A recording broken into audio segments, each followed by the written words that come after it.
Good morning and welcome to Unity of Huntsville. It feels like spring is coming. In fact, I hope everybody sprung their clocks forward. And if you're here, I bet you did. My name is Reverend Dean Isley, and I'll be leading the service today and singing. Debbie Priest will be providing the message today. It's titled The Divine Principle, and she'll be singing her original song as the solo after that.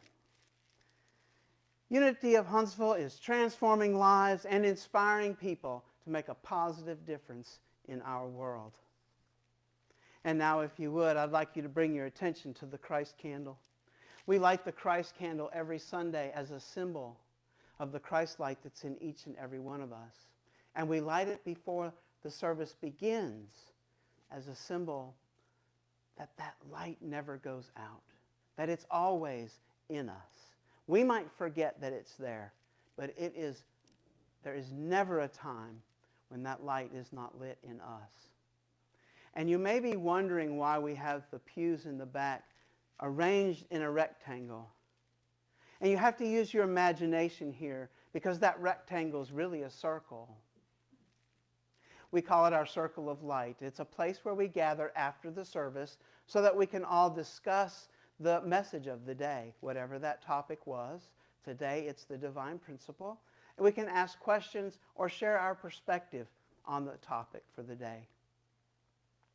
And now, if you would, let's stand and sing together our opening song. Welcome to the Temple.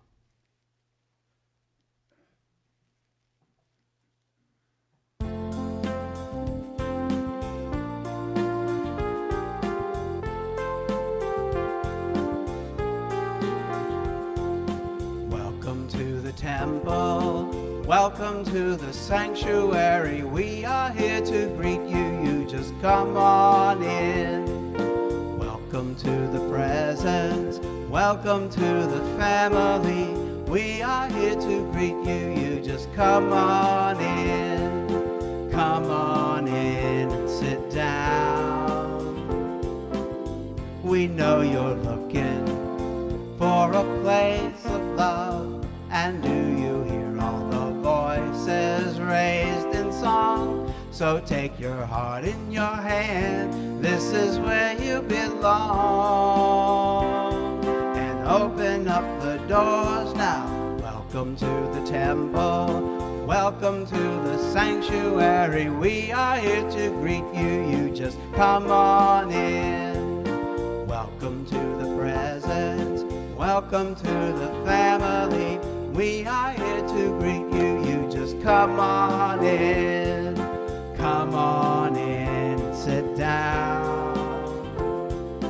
Welcome, welcome, come on in. Welcome, welcome, come on in. Welcome, welcome, come on in. Welcome, welcome, come on in. Welcome. And now, before you find your chairs, I invite you to greet each other in hands of fellowship as we sing Weave.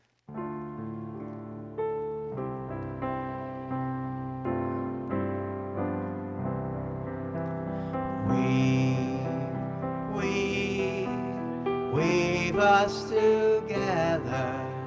Weave us together in unity and love. Weave us together. Weave us together, together in love. Weave us together. Weave us together in unity and love. Weave us together. Weave us together, together in love. And now please be seated.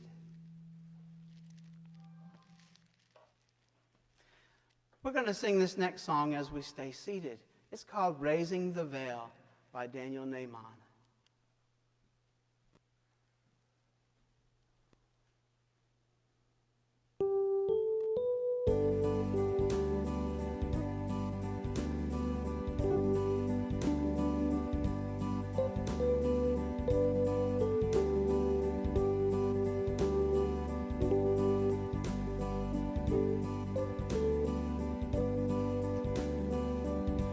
I'm raising the veil between me and my God. Gotta give you some melody here. I'm raising the veil. I'm raising the veil. Here we go. Between me and my God. No separation.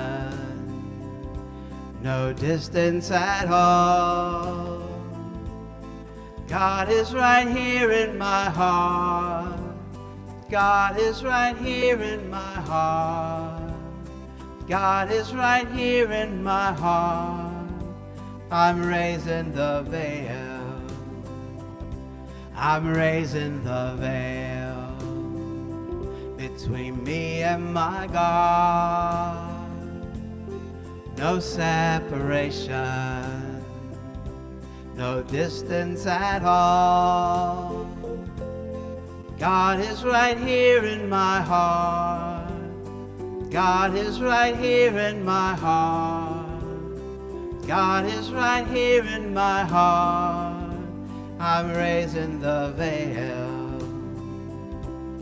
I want to know you. Oh God, I'm raising the veil. I want to see you. Oh God, I'm raising the veil. I want to hear you. Oh God, I'm raising the veil. I want to feel you. Oh God, I'm raising the veil. I want to praise you. Oh God, I'm raising the veil. I want to love you. Oh God, I'm raising the veil. I'm raising the veil between me and my God. No separation. No distance at all. God is right here in my heart. God is right here in my heart. God is right here in my heart. I'm raising the veil.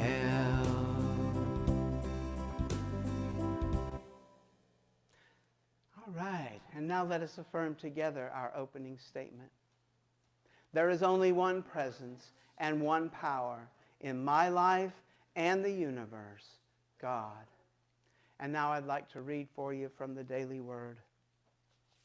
The Daily Word is a publication of Unity World Headquarters.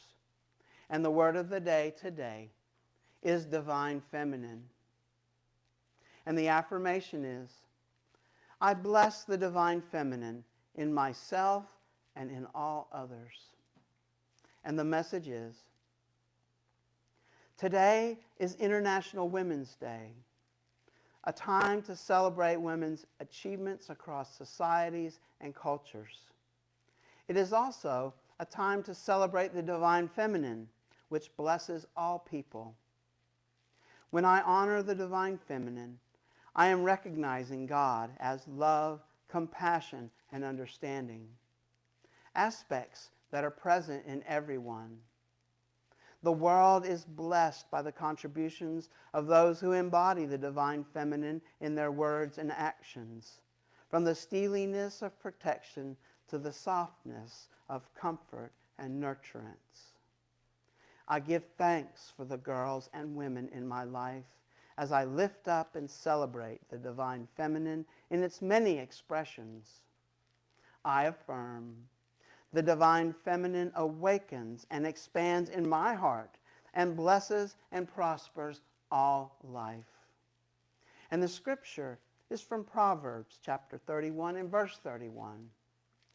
Give her a share in the fruit of your hands, and let her work praise her in the city gardens. I'm going to say that scripture one more time. Give her a share of the fruit of her hands, and let her works praise her in the city gates. And the affirmation of the day is, I bless the divine feminine in myself and in all others. And the word of the day is divine feminine. And now let us affirm together our Lord's Prayer. Our Father, who art in heaven, hallowed be thy name. Thy kingdom come, thy will be done, on earth as it is in heaven. Give us this day our daily bread, and forgive us our debts as we forgive our debtors. Leave us not in temptation, but deliver us from evil. For thine is the kingdom, the power, and the glory forever. Amen. I invite you now to go a little deeper in prayer with me, perhaps checking in with your posture, allowing it to be a little more upright than normal, and taking a deep breath, breathing in gently but fully filling your lungs, and then relaxing and exhaling that breath. Perhaps one more gentle and deep breath in, and relaxing and releasing. And as your breathing returns to its normal rhythm, continue to allow your body to relax as you feel your feet securely planted on the floor, right here and right now, right where you are. All is in divine order. You are exactly where you're meant to be. You are a beloved child of God. You are good right now, just the way you are. You are a unique expression of God in this universe, walking your path as only you may do, following Spirit in your own way. And sometimes it begins to be difficult to know what our next step is. And so we are given, as part of our inheritance as children of God, a silent and still place within us where we may go no matter what is going on around us. Let us go to that place now together into the silence.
The prophet Elijah, in fear, fled up the mountain and hid himself in a cave.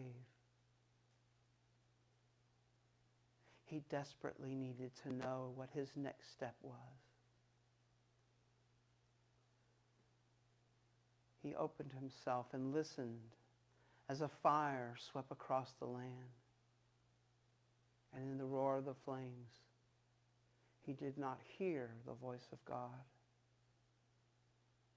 a storm came. And in the lightning and the great sound of the thunder, Elijah listened, and he did not hear the voice of God. The ground shook and a great quaking. And in this rumble, this huge sound, Elijah listened, but he did not hear the voice of God. And all became quiet. And out of the silence, Elijah heard a still, small voice. And in that moment, he knew. He knew his next step. He knew what was his to do. We open ourselves to receive the guidance that we need to follow our unique path. Spirit, help me now. In patience, I wait, knowing that I will receive the guidance I need at just the right and perfect time.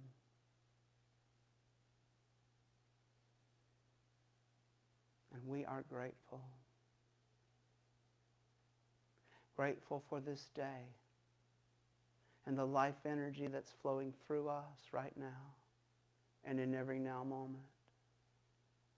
Grateful for the divine connection that has brought us together today in a safe space so that we may explore truth together.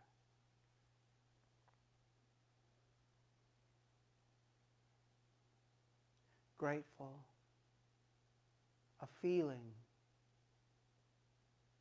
of thankfulness that has no object, only the gratitude itself. And so it is. Amen. And now I'm pleased to present Debbie Priest to provide the message today, the divine principle.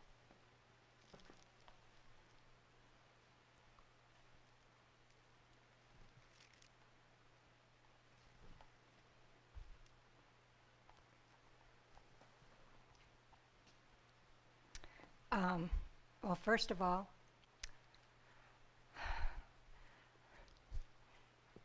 I wanted to thank Dean for letting me give this presentation, and also to give a class starting next week. In case you didn't see it, there's some flyers in the back. But I wanted to thank you especially because my background is that when I was 20, I joined the Unification Church, and so did my husband Rob, who's here today. that's where we met, and there was just like so much controversy about the Unification Church and Reverend Moon, and it was so bad that in many ways a lot of us just kind of went into the closet. We didn't talk about our faith, or even admit that was our background, because there was just so much controversy and persecution and negativity. So I really appreciate Dean and Unity, because we here, we welcome people of all different faiths. And when I moved to Huntsville many years ago, 35 years ago, I remember just feeling so uncomfortable and like I didn't belong anywhere for many years. And it really wasn't until I came here in 2010 that I felt like I finally found a home, and I felt like I was just accepted for who I was. And so I appreciate so much this opportunity to give this talk, as well as to teach this class starting a week from today.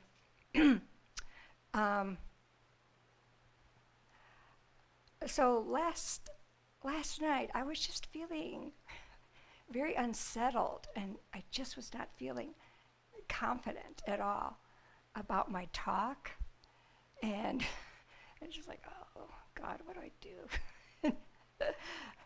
And then I just got this small voice in my ears that said, just speak from your heart.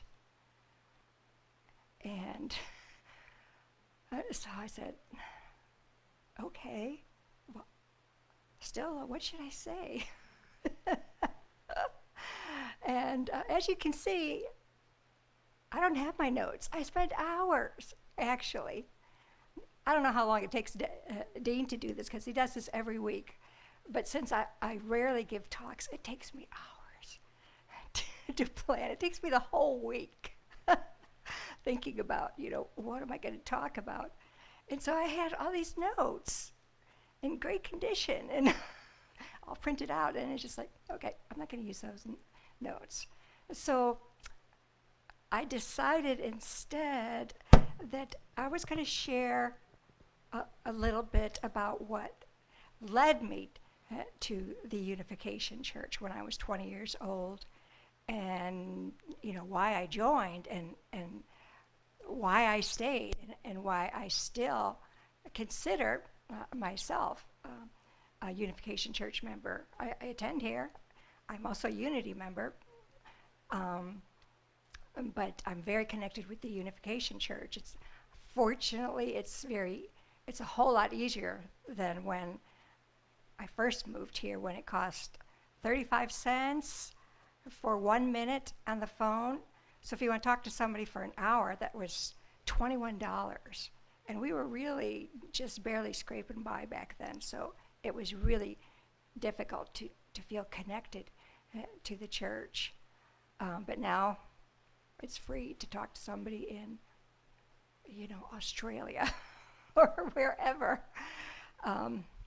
So when I was, ever since I was the age of 15, I just started questioning about life. When you're younger than that, you're just a kid, and your main focus is play. And then when I was 13 and 14, my main focus was boys. And did the makeup and all that stuff. But by the time I was 15, I stopped all that stuff because I was just searching so much to understand, what was the purpose of life. And to give you some context, I grew up in the south side of Chicago in a crummy neighborhood. It was kind of like right on the border of the blacks and the whites. And, all the white people were totally freaking out because they were moving in. They were taking over the neighborhood. But anyway, it was a rough neighborhood. And when I was a teenager, there were actually, when Martin Luther King got killed, there were riots in my high school. And I remember it was like two miles to get to my school. So I used to take the bus. But then there was like fights on the bus, and I was so scared that I just decided to walk to school. This was in Chicago. It didn't matter, how cold it was. It was like I was afraid to get on that bus, so I just walked to school. So that was part of the context. And also, when I was 9, my parents divorced, and by the time I was 14, my father had completely disappeared from our life, and we were living with an evil stepfather. And then my best friend, who lived 2 doors away from me, who we used to have sleepovers all the time. She moved, and so I was very lonely as well, and my home life was not happy at all. I used to just sit at the piano for hours. That was like my comfort, just playing the piano.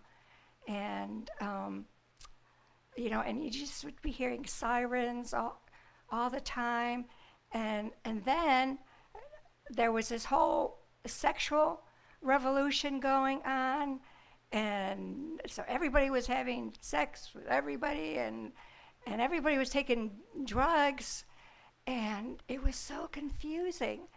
And then I had a friend I lived on the south side, and my friend lived on the north side, and I would get on the elevated in the L and ride it from my home to her home, and I would go through the projects and just see all this poverty, and I was just surrounded by greatest concrete. That's where I grew up, in this concrete jungle. So like in comparison to here, this is like heaven, green everywhere, and like where we live, our house, it's like a mansion in comparison to the apartment that I grew up with, 7 people and one tiny little bathroom. So there was like all this stuff going on, and it was just like, is there any purpose to life? And it was like this record just going around and around and around. And I ended up hanging around with a group of kids that was mixed racially. Like at our high school, we had, I guess the jocks and the white people, and then we had the blacks, and then we had us. We were like the hippies, and we were mixed, and of course we were all taking drugs and doing all that stuff too. So it was just a very confusing time. And so when I went to college, then that was even worse. I mean, I would get kicked out of my room all the time, so my roommate could have sex with her boyfriend, and I was just so confused. I had no idea what was right or wrong. I wasn't raised in any religion. My mother was the only breadwinner with a high school degree, and so she would work all day, and then she'd come home and just kind of go to her bedroom and disappear. So I didn't have anybody to talk to, and all these questions in my mind, what is the purpose of life? So when I went to college, after 1 year, it was like, I just felt like, what am I doing here? Just preparing for a 40-hour-a-week job. I need to find the purpose of life before. And so eventually I got so desperate. That I just packed my backpack. That's all I had, with a few things. Started walking down the street. It was like in February, and it was cold. And I thought to myself, and I had maybe a couple $100 on me. That was total. And I thought, okay, well, I'm just going to go somewhere where it's warm and sleep in the woods, whatever. And I had this purple cape. They were popular back then. This long purple cape, with a hood. So that will be my sleeping bag when I'm out there sleeping. And so I just got on the road, hitchhiked to Chicago, got on a bus, and went to New Orleans. And anyway, so it was during that time when I was in New Orleans that I met a member of the Unification Church. And normally in Chicago, when any kind of religious groups would approach me, and there was a lot of it back then, like in downtown Chicago, the Hare Krishna and some other groups, and I was just like hardcore atheist, just like, no way, there's not a God. There's not a God, because this world is just too messed up. There can't be a God. So, these people would approach me, just like, get lost, get lost, get lost, stay away from me. But when this guy approached me, it was a combination of circumstances that now I know. I was guided. It was a combination of circumstances that when he invited me to come over to the center, that I actually decided to go over there. And it was a combination that I was tired and I was hungry. I had been on the bus all night, and maybe it was like about noon at this point, and I was just standing outside the bus station just kind of looking around, and it was hot. And this Japanese guy approached me. And what I noticed about him really took me by surprise. And that was that when he looked at me, he had these pure eyes. And because I was just so used to, of course, I was kind of clueless. I'd walk around with these really short shorts, a halter top. And so, I was getting hit on a lot. But I was like totally ignorant, and I hated it, But hey, I'm free. I don't need to wear a bra, whatever. So, but this guy, men would always look at me with that sexual eye. And, but this guy, his eyes were just like so pure. So, I actually went with him, and that's how I met the Unification Church. And I ended up, first they had a lecture, and we ate. I loved the food. It was first time I ever had curry, and it was delicious. And the people were really really nice, and there was like people from like all over the world. I remember all of them, one from Israel, one from France, Italy, Japanese, Korean, German. Rob knows a lot of these people too, and I was amazed that all these people were living together and working together. So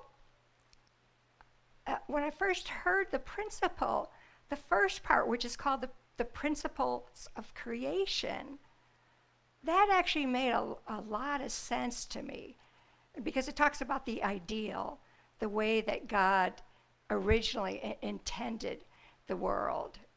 And it was like centered on happy families, whole happy families. And of course that made a lot of sense to me, especially with my background growing up in a broken home. And then it talked about that there was life after death as well, and I thought that was interesting. And then it talked about the fall of man, how he's separated from God. And from this point, actually, a lot of things kind of went over my head, because I had no Christian foundation at all. I didn't go to church. I was not raised going to a church. And everything in the principle is based on the Bible, although it's a new interpretation. And so anyway, a lot of that stuff just kind of went over my head. But then I remember one of the last lectures really got to me, because it's called The Parallels of History. And it shows that there's like this pattern that God has been using, and it's been like hidden from all these theologians, people who have studied the Bible for years, that's their whole life. But somehow Reverend Moon, and he studied this for years, probably 10 years at least. somehow, because he was able to get out of the box and he wasn't looking through that same paradigm at the Bible, he was able to actually see things there that nobody has seen before. And he discovered this pattern that God has been using to try to bring us back to him, to our original position. And I will say to save us. But our definition of salvation is completely different than the traditional, because our definition of salvation is restoration. Restoration to our original self, the person that we were meant to be, with 100% relationship with God, like Christ. This is what we were meant to be. And anyway, this last talk went all the way through history, and it was just amazing to see this pattern. And it came all the way to now, and it just kind of blew me away. And so I decided to join the church, and there was some pressure too, of course. And but it was really hard. I mean, some people, when they joined, they just felt so much love, and that's why they joined. They just felt all this love, and they understood stuff, but not me. It was just really hard to be in the church.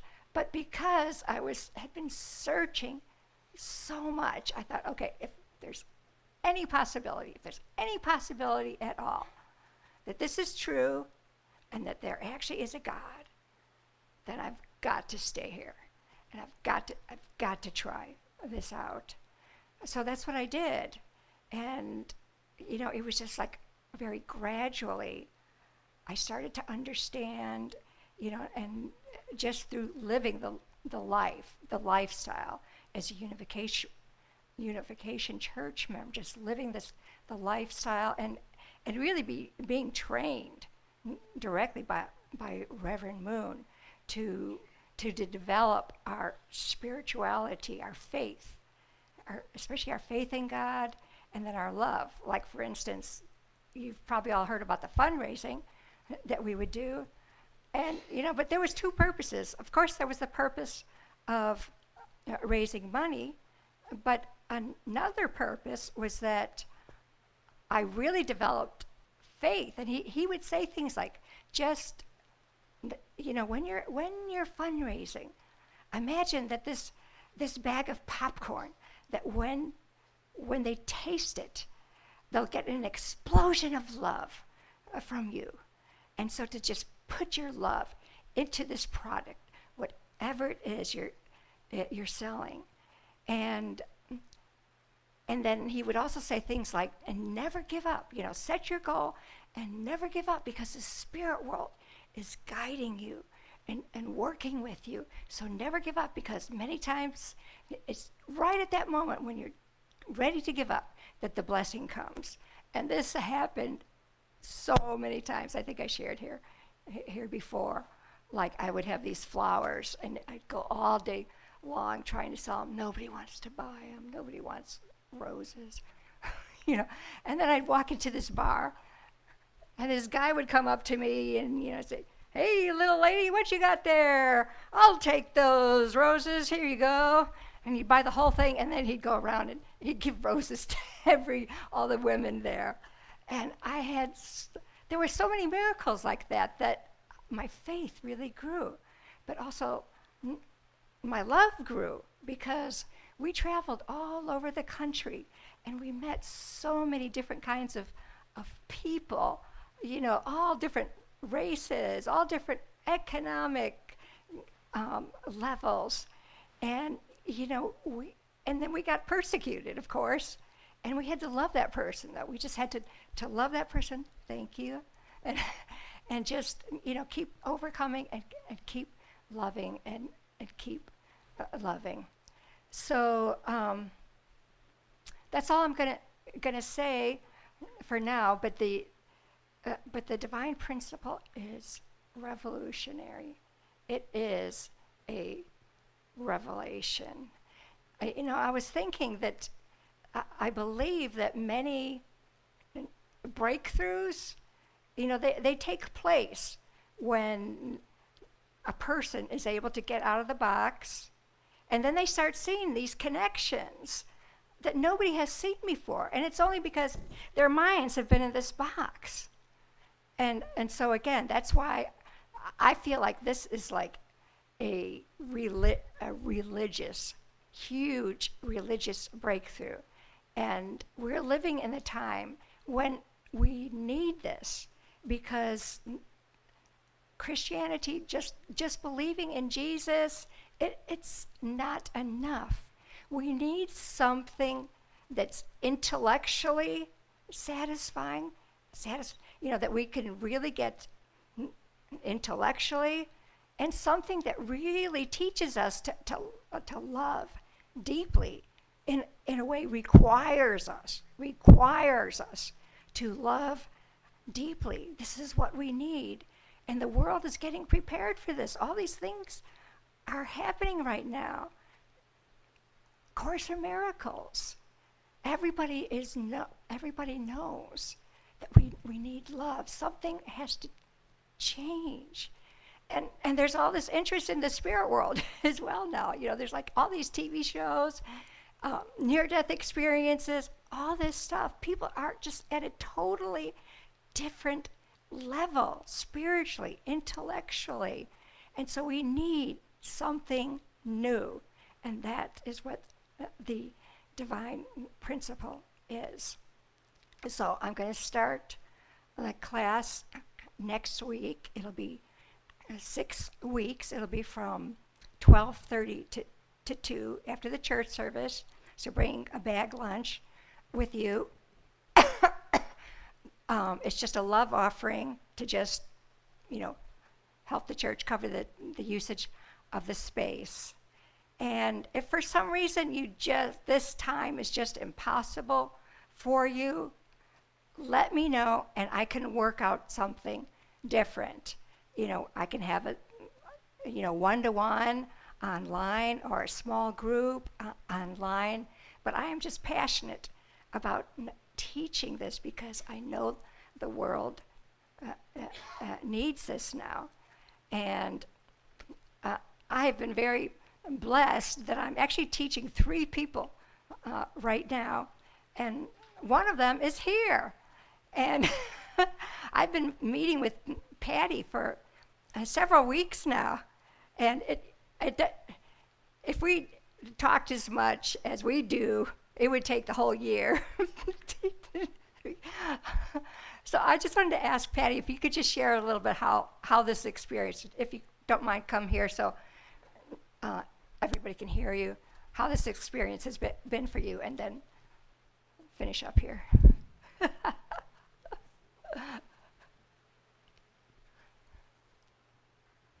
Hello, everyone. Can you hear me? Well, I will say this. For some reason, it was Debbie, so I had to listen to what she had to say.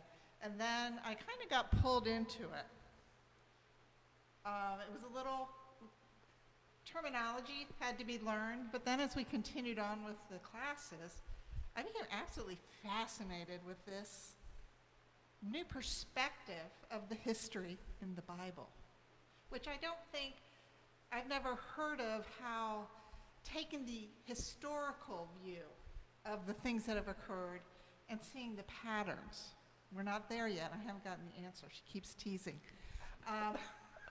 But I find it incredibly fascinating, and for some reason I do enjoy learning other religions because I find so many commonalities within them, and I'm always looking for that opportunity to get something that possibly can give me in that next step of evolution, so to speak. So, and we'd have a lot of fun doing it too. So I would, if you're interested in that kind of stuff, I would really recommend it. Thank you. Should I just go ahead and sing my song now? Sure. Okay. So I'm going to sing this song, I wrote it. It's actually just a repetition of what I've already said. It's called Change the World.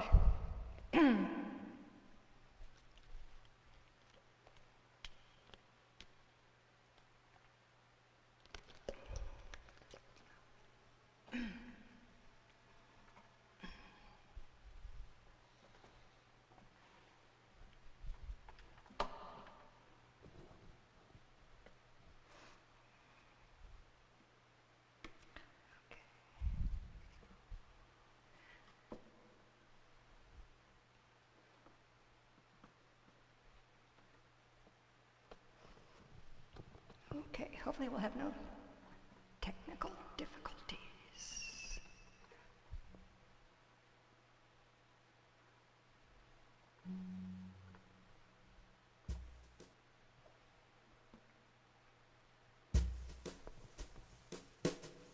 When I was younger, all alone and blue. Oh, sorry. Always something. Need transposes.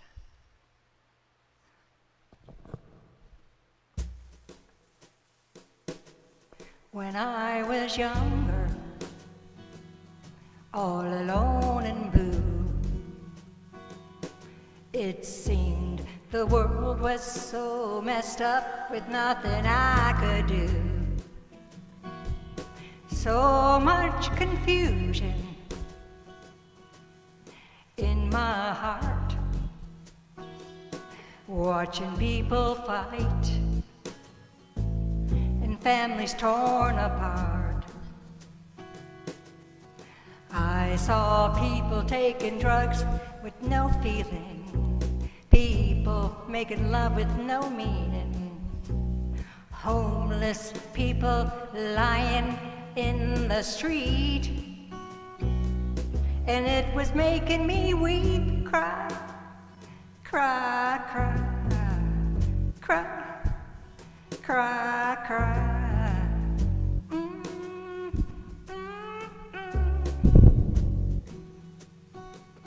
Then I met a man who changed my life. He said that God has a plan to end all strife. My teacher told me that God is real, and He's waiting for us all to wake up and be the hands that He healed. 'Cause there's too many children crying, too many people dying, too many gunshots firing in the dark, and it's breaking His heart. Yes, it's breaking God's heart. It's breaking His heart.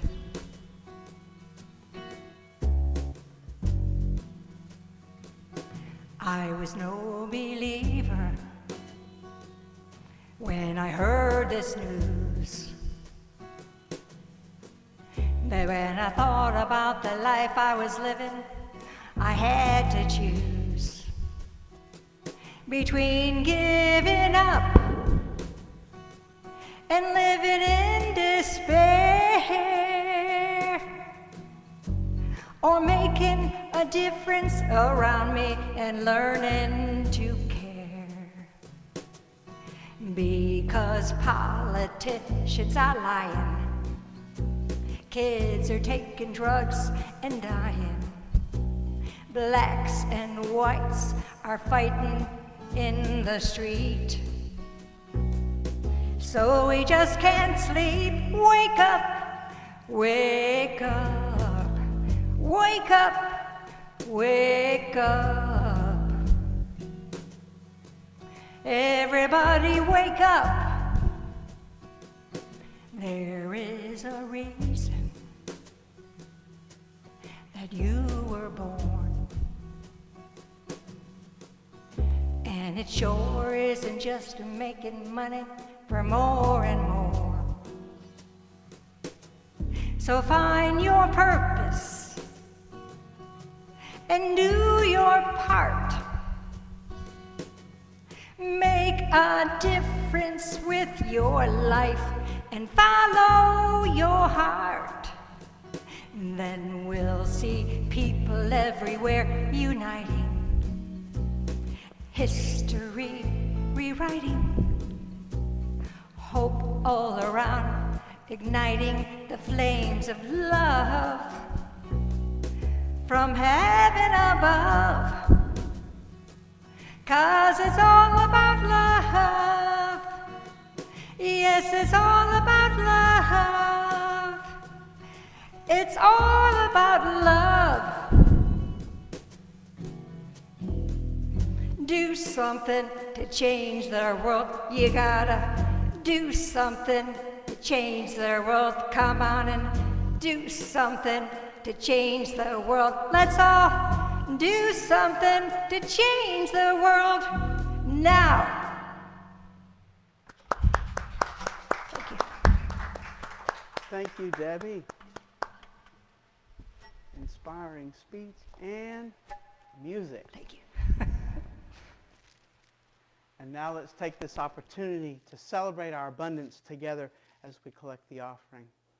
David, would you volunteer? I would love to volunteer. Thank you.